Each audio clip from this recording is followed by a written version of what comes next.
Hello and welcome to the FatBoss Guide to Grand Empress Shek'zeer, 25-man heroic in the heart of fear. Hello, and this encounter, it's not really changed too much, to be fair. It just, everything hurts so much more. Yeah, it's pretty much, can your, deeps play off-spec healers? Yeah. Because you need a lot of healers for this encounter, and it's, quite difficult. Now, if you haven't seen the normal mode guide to this fight, then please do click up on the annotation you see on your screen now, because a lot of the normal mode mechanics haven't changed, and we're going to be covering the heroic changes to normal, not really all the normal mode mechanics. So just go there and it'll save everyone some time. Now for this encounter you do want to bring 2 tanks, and healers, it's kind of hard to say. We recommend just on progression on your first kill that you bring say 7 to 9 healers.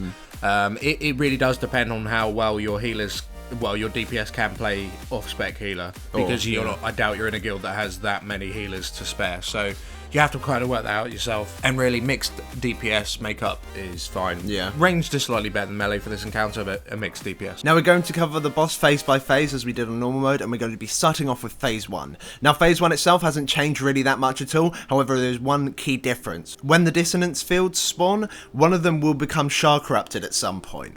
Now this field will do 75k damage to random players until it explodes. Now you need to explode this field, get rid of it as soon as possible using the Cry of Terror or anything there is, like just to get rid of the shield, as there is already a lot of damage going out already in this phase from like the Cry of Terror on the Rage and the all the other random damage that's being placed on the raid, So basically when they do spawn, don't just go over to one and just make it explode straight away. Wait for one to become shard corrupted before you pick, and then you'll of course pick that one and make sure that one explodes first, because you just want to minimise the damage going out in the raid and making it easier for your healers. Otherwise phase 1 itself hasn't changed too much, still got the tank debuff and all the rest of it, so taunt force stacks, all that stuff, and the phase does end when she's run out of energy, and that's still the same length of time, and then phase 2 will start. Now phase 2, funnily enough, hasn't really changed that much either, except more damage. Everything hits a lot fucking harder.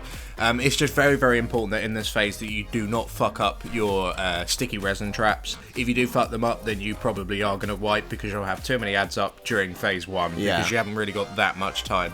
So make sure that you do combine the traps perfectly with using the debuffs, and make sure that you kite the Reavers into the traps. Just do everything you did on normal, but flawlessly. Yes, and you won't really have any problems in this phase. And otherwise it will keep going from phase 1, phase 2, phase 1, phase 2, phase 1, phase 2 until you hit 30%. Phase 2, so they still do last the same amount of time, which we didn't mention, so that's something to note as well. But you should really not have any more than 2 phase 2s, otherwise you're kind of breaching a lot among the enrage timer, to be honest. So try and you'll probably get caught out. Yeah, so try and get the boss down to 30% before you have more than 2 phase 2s. Now in phase 3, none of the mechanics have changed from normal mode, except they do more damage. And when I mean more damage, I mean a lot more fucking damage. Yeah. And this phase is more like it's just all about your healing. The more you heal, the better. That's why you brung 7 to 9 healers for your first go. Yeah, you need to heal. You need to heal a fucking lot. But yeah, apart from obviously needing healing your fucking tits off, there is another ability called Heart of Fear. This will make a beam between the Heart of Fear and a random raid member, dealing a shit ton of damage to them. And if anyone stands in the beam, they will take the damage instead of the initial target. So you need to have your tank, who is not tanking at this point, to take this damage. Just run into the beam. You may need to use defensive cooldowns for this, but it doesn't do that much damage, providing your healers are on top of you, which is kind of scary, because the healers are sort of on top of everyone. So you'll understand how, like, once you get into it.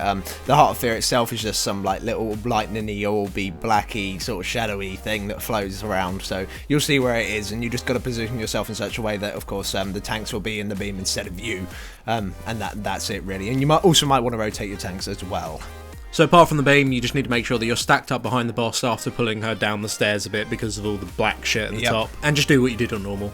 And essentially, if your healers can heal up the damage, and your DPS is good enough, and your tanks can stand in the heart of beamy shit at the right times, or using cooldowns correctly, make sure you're chaining all your healing cooldowns and communicate well with your healers, you'll be fine. Yeah, you'll be absolutely fine. So thanks for watching. If this guide did help you out and you managed to get you a kill, please do drop us a like. It helps us out quite a lot, and make sure to comment, rate and subscribe. And if you'd like to see more 25-man heroic guides here by FatBoss, then please do click up on the screen now, and that'll take you over to them via YouTube annotation. Thanks for watching. Thank you.